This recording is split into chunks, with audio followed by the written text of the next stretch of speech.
வணக்கம் விவசாய நண்பர்களே. இன்றைக்கி நம்ம அந்த வீடியோவில் கருவேல செடிக்கு என்னென்ன நோய்கள் ஏற்படும், அந்த நோய்களுக்கு என்னென்ன கெமிக்கல் காம்பினேஷன் பண்ணி கண்ட்ரோல் பண்ணலாம். அதே போல் பார்த்தீங்கன்னா கருவேல பூக்களில் பார்த்தீங்கன்னா புள்ளி ஏற்பட்டு பூ அழுகி போயிடும். அந்த பூவில் புள்ளி வராமல் இருந்தால் தாங்க பூ அப்படியே நிற்கும். அந்த புள்ளி எப்படி கண்ட்ரோல் பண்ணுறது, மழை காலங்களில் அந்த பூவை எப்படி அழுகாமல் பாதுகாக்கிறது, அதுவும் இல்லாமல் கருவேலையை பொறுத்த வரைக்கும் கருவேலை காய் ஊறுற வரைக்கும் அந்த பூ அப்படியே இருந்தால் தாங்க ஊறும். பொதுவே பார்த்தீங்கன்னா பூ பூத்து காயக்கூடிய கனிகள் எல்லாமே பூ பூத்து பிஞ்சு வந்தோடனே பூ ஊந்து போயிடும். ஆனால் அந்த கருவேல செடி மட்டும் விதைகளுக்கு அந்த பிஞ்சு நல்லா காய ஆகிற வரைக்கும் பூ இருந்தால் தாங்க ஊறும். இதுவும் பிஞ்சு வந்தோடனே அந்த பூ உதிர பார்க்கும். நம்ம வந்து அந்த பூவை உதிராமல் பாதுகாக்கணுங்க. இந்த உதிராமல் இருக்கு என்னென்ன டானிக்கல் அடிக்கணும் அப்படின்னு சொல்லி இந்த வீடியோவில் முழுமையாக பார்க்கலாம்.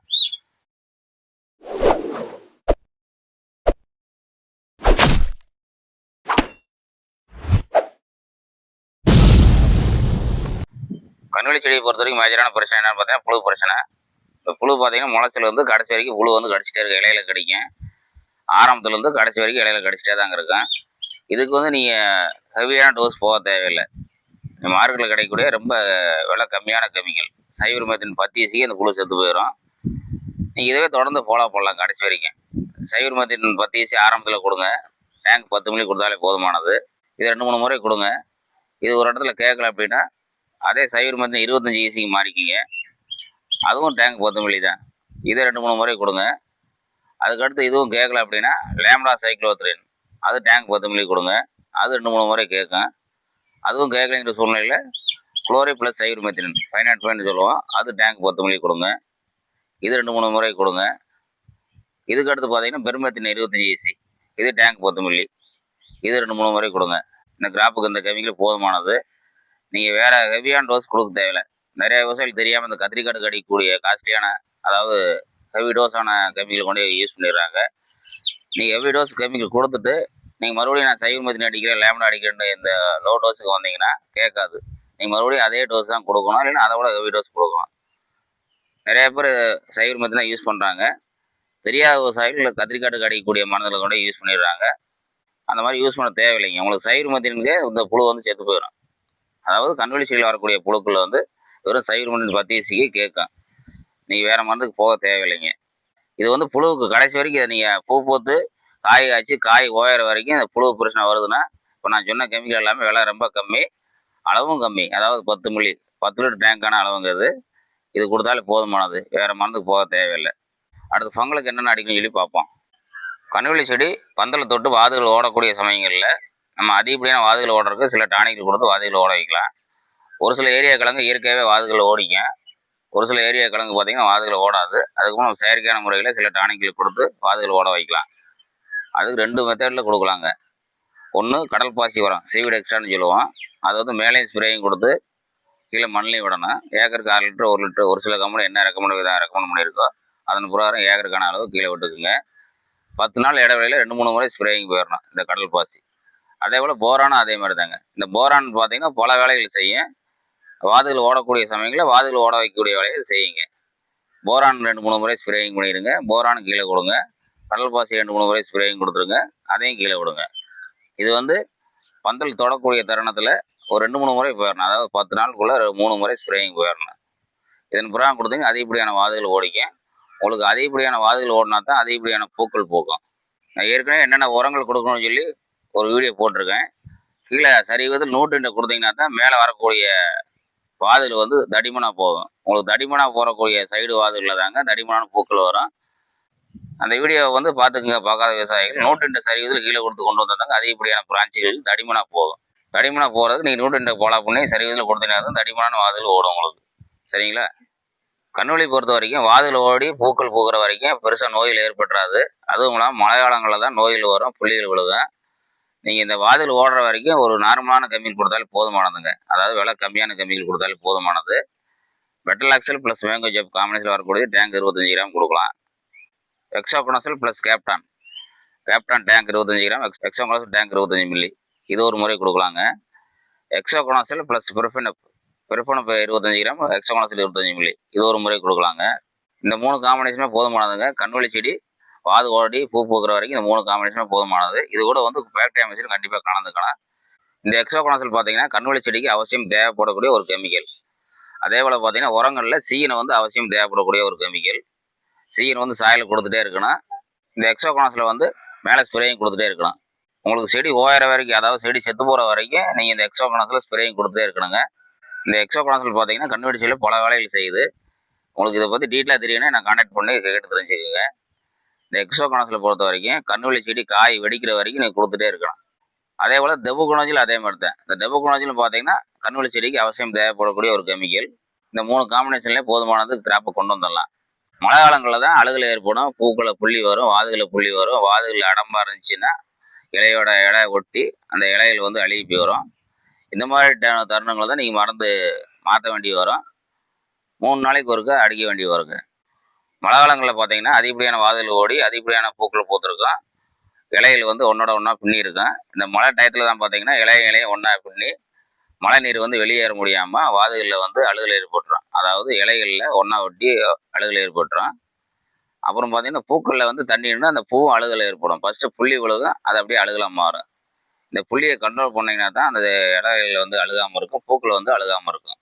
அதுக்கு என்ன காம்பினேஷனாக 2-3 கெமிக்கல் காம்பினேஷன் கொடுக்கலாங்க. இது வந்து ஹெவி டோஸ். டைஃபினோகோனஜில் டேங்க் 10 மில்லி, இது 25 மில்லி வரைக்கும் கொடுக்குறாங்க. ஜின்ஜினால் ஸ்கோருங்கிற பிராண்டில் வரும். இது 10 மில்லி, ஒரு சில பேர் 25 மில்லி வரைக்கும் கொடுக்குறாங்க. Mango Jeff tank 50 gram. இது 2 காம்பினேஷன். இது கூட கண்டிப்பாக பேக்டியாமைசின், இது கூட கண்டிப்பாக மைசின் கலந்துக்கணும். இப்போ நிறைய கம்பெனியில் மைசினை வந்து நிப்பாட்டிட்டாங்க, கவர்மெண்ட் நிப்பாட்ட சொல்லனாலும் நிப்பாட்டிட்டாங்க. நீங்கள் தேடி பிடிச்சி கிடைக்கக்கூடிய கம்பெனியை வாங்கி கண்டிப்பாக பேக்டியாமைசினை வந்து கண்ணுவெளி காட்டுக்கு அவசியம் தேவை. நிறையா வாங்கி வச்சுக்கோங்க. நீங்கள் எந்த மருந்து அடித்தாலும் கூட கலந்து அடிக்கலாம். 5 டேங்க் ஒரு பாக்கெட்டு. ஒரு சில கம்பெனி வந்து 3 டேங்க் ஒரு பாக்கெட் ரெக்கமெண்ட் பண்ணியிருக்கேன். நீங்கள் என்ன கம்பெனி யூஸ் பண்ணுறீங்களோ அதன் ரெக்கமெண்ட் பிரகாரம் கலந்துக்குங்க. எக்ஸ்ட்ரா கொடுக்கக்கூடாது, கிராச்சிங் ஏற்பட்டுரும். அடுத்து பார்த்தீங்கன்னா புளூஃபெராம் ப்ளஸ் டெபுகோனஜல், இது பேர் லூனாங்கிற பேரில் வருங்க. இது டேங்க் 10 மில்லி தான் கம்பெனி ரெக்கமெண்ட், 25 மில்லி வரைக்கும் கொடுக்குறாங்க. இது ஒரு டோஸ். அடுத்து பார்த்தீங்கன்னா ட்ரைஃப்ளோஸ்ட்ராஃபின் ப்ளஸ் டெபுகோனஜல், இது டேங்க் வந்து 10 to 15 கிராம். இது பேர் நேட்டிவ்ங்கிற பிராண்டில் வருங்க. இந்த 3 காம்பினேஷனில் மழை காலங்களில் வரக்கூடிய அழுகலை வந்து கண்ட்ரோல் பண்ணலாம். இது கூட கண்டிப்பாக மைசின் கலந்துக்கணும். இந்த 2-3 கெமிக்கல் தான் பார்த்தீங்கன்னா மழை காலங்களில் அதிகமான அழுகல் ஏற்படக்கூடிய சமயங்களை கண்ட்ரோல் பண்ணக்கூடிய கெமிக்கல். இது கூட நீங்கள் எக்ஸ்ட்ரா வேணால் சில புரோஃபெனப்போ அல்லது மேங்கோ ஜெப்போ கூட கலந்து அடிச்சிக்கலாம். அது உங்களுக்கு சாய்ஸு. மழை காலங்களில் உங்களுக்கு மண்ணில் வந்து அழுகலை கண்ட்ரோல் பண்ண முடியல அப்படின்னா டெபுகோனஜல் ப்ளஸ் ட்ரைஃப்ளோஸ்ட்ராஃபின் காம்பினேஷன் வரக்கூடிய பவுடர் வாங்கி ஏக்கருக்கு 150 கிராம் கீழே கொடுத்தாலும் போதுங்க. அழுகலை சுத்தமாக கண்ட்ரோல் பண்ணிடுறேன். ஏற்கனவே சொல்லியிருக்கேன், கண்ணுவெளி செடியை பொறுத்த வரைக்கும் எக்ஸோகோனசல் ப்ளஸ் டெபுகோனஜல் 2 தான் அவசியமாக தேவை. எக்ஸோகோனசல் சாயல்லையும் கொடுக்கலாம், மேலே ஸ்ப்ரேயும் கொடுக்கலாம். இந்த டெபுகோனஜிலையும் அதே மாதிரி தாங்க, சாயல்லையும் கொடுக்கலாம், மேலே ஸ்ப்ரேயும் கொடுக்கலாம். இது வந்து கண்ணுவெளி காட்டுக்கு கடைசி வரைக்கும் நீங்கள் ஸ்ப்ரேயும் கொடுத்துட்டே இருக்கணும். முளைச்ச டயத்தில் இருந்து வாது ஓடுற வரைக்கும் எக்ஸோகோனசல் யூஸ் பண்ணுங்கள்.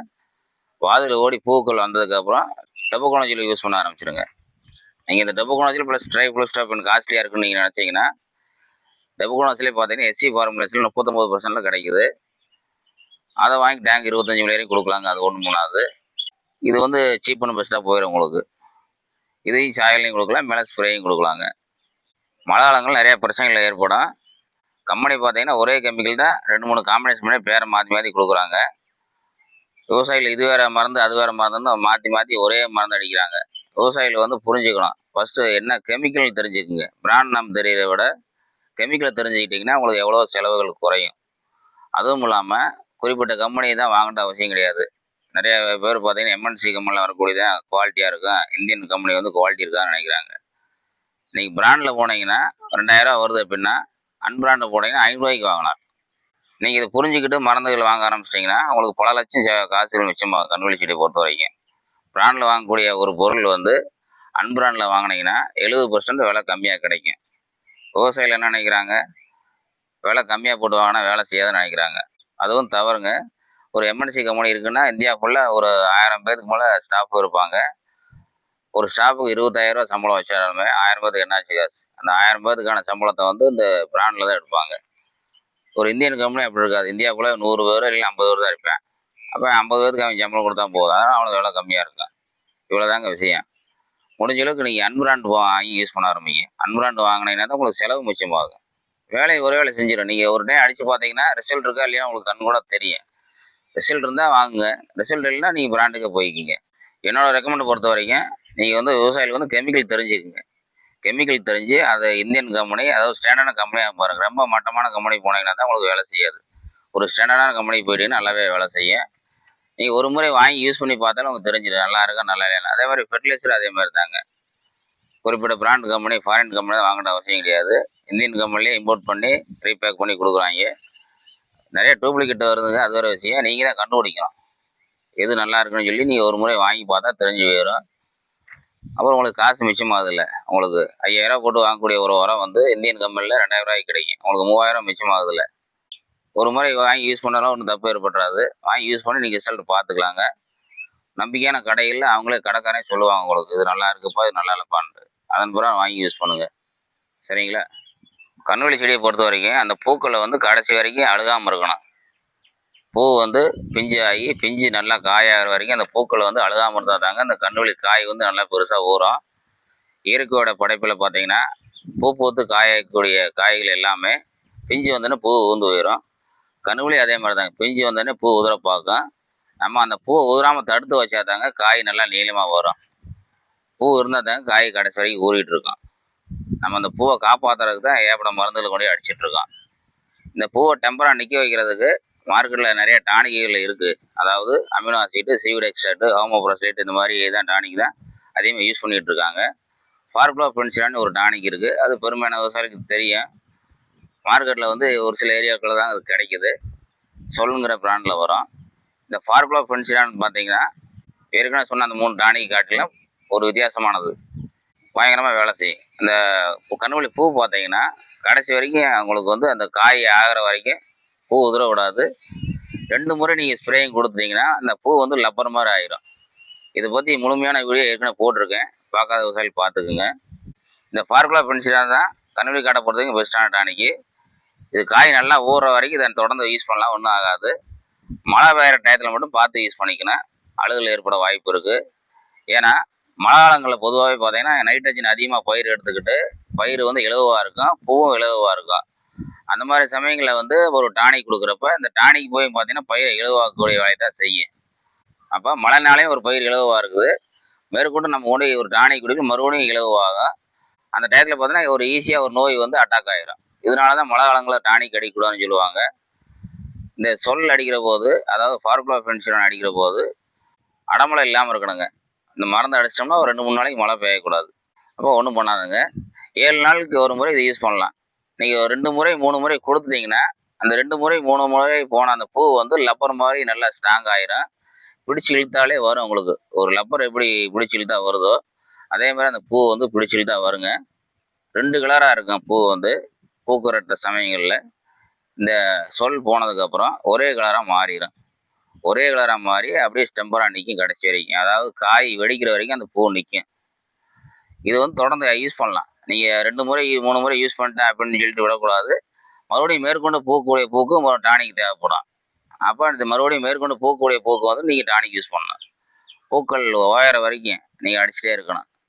டிசம்பர் வரைக்கும் நீங்கள் அடிக்கலாம் இந்த சொல்லை பொறுத்த வரைக்கும். இதை அடிச்சுக்கிட்டு இடையில ஸ்ப்ரேயிங் போகிற போது போரான் ஒரு முறை ஸ்ப்ரேயிங் கொடுக்கணும். இந்த போரான் தான் பார்த்தீங்கன்னா விதைகளோட வெயிட்டை கூட்டும். ஏற்கனவே உரத்தோட வீடியோவில் சொல்லியிருக்கேன், பார்க்காத விவசாயிகள் பார்த்துக்குங்க. ப்ளேலிஸ்ட்டில் போட்டிருக்கேன் எல்லாத்தையும். என்னென்ன உரங்கள் கொடுக்கணும், என்னென்ன நியூட்ரியன் கொடுக்கணும், என்னென்ன டானிக் அடிக்கணுன்ட்டு ப்ளேலிஸ்ட்டில் இருக்குது, பார்த்துக்குங்க. போரான் ஒரு முறை ஸ்ப்ரேயிங் கொடுக்கணும். திரவ வழியில் வரக்கூடிய பொட்டாஸ் ஒரு முறை ஸ்ப்ரேயிங் கொடுக்கணும். சீவிட் எக்ஸ்ட்ராக்ட் ஒரு முறை ஸ்ப்ரேயிங் கொடுக்கணும். காய் ஊறக்கூடிய சமயங்களில் போரானை வந்து சாயலில் கொடுக்கணுங்க. பொட்டாஸும் சாயலில் கொடுக்கணும். இந்த ஃபார்குளோபென்சிலான் சாயலில் கொடுக்கக்கூடாது, தெரியாமல் ஆறு விட்டுறாதீங்க. ஸ்ப்ரேயிங் மட்டும் தான் ரெக்கமெண்ட் ஃபார்குளோபென்சிலான் பொறுத்த வரைக்கும். போரான், பொட்டாஸ், டெபுகோனோசல், ஹெக்ஸாகோனோசல் இதெல்லாம் பார்த்தீங்கன்னா மேலேயும் கொடுக்கலாம், கீழேயும் கொடுக்கலாம். கடல் பாசியும் மேலேயும் கொடுக்கலாம், கீழேயும் கொடுக்கலாம். ஒரு சில கம்பெனி சாயல் அப்ளிகேஷன் தனியாகவே திரவ வழியில் கடல் பாசி கொண்டு வந்துருக்காங்க. ஸ்ப்ரேயிங் கிரேடு வேறு, கீழே கொடுக்கக்கூடியது வேறு. போரான் அதே மாதிரி தாங்க. கீழே கொடுக்கக்கூடியது வேறு, மேலே கொடுக்கக்கூடியது வேறு. ஒரு சில கம்பெனி தான் பார்த்தீங்கன்னா 2க்கும் ஒரே தான் கொண்டு வந்திருக்கேன். ஒரே டானிக் தான், கீழேயும் கொடுத்துக்கலாம் மேலேயும் கொடுத்துக்கலாம்னு கொண்டு வந்திருப்பாங்க. நீங்கள் யூஸ் பண்ணக்கூடிய கம்பெனி என்ன பிரகாரம் ரெக்கமெண்ட் பண்ணியிருக்கானோ அதன் பிரகாரம் வாங்கி யூஸ் பண்ணுங்கள். மாற்றி யூஸ் பண்ணிங்கன்னா உங்களுக்கு தான் காசு வேஸ்ட்டு. இது போய் கண்ணுவலி செடியை பாதிச்சிடாது. கண்ணுவலி செடியை பொறுத்த வரைக்கும் ரவுண்டு படித்தாலும் சாகாது. அப்போ எந்த மருந்து அடித்தாலும் கண்ணுவலி வந்து தாங்கிக்க சாகாது. கிராச்சிங் ஏற்படும், அவ்வளோதாங்க, செத்து போகாது. உங்களுக்கு தான் காசு வேஸ்ட்டு. ஒரு மருந்து யூஸ் பண்ணுறோம் அப்படின்னா அது என்ன பண்ணுன்னு தெரிஞ்சுட்டு யூஸ் பண்ணுங்கள். உங்களுக்கு காசு எவ்வளோ மிச்சமாகும். சரிங்களா? மேற்கொண்டு எதுவும் சந்தேகம் அப்படின்னா என்னோட நம்பருக்கு கான்டாக்ட் பண்ணுங்கள். இல்லை நேரடியாக வந்து விசிட் பண்ணி என்னை பாருங்கள்.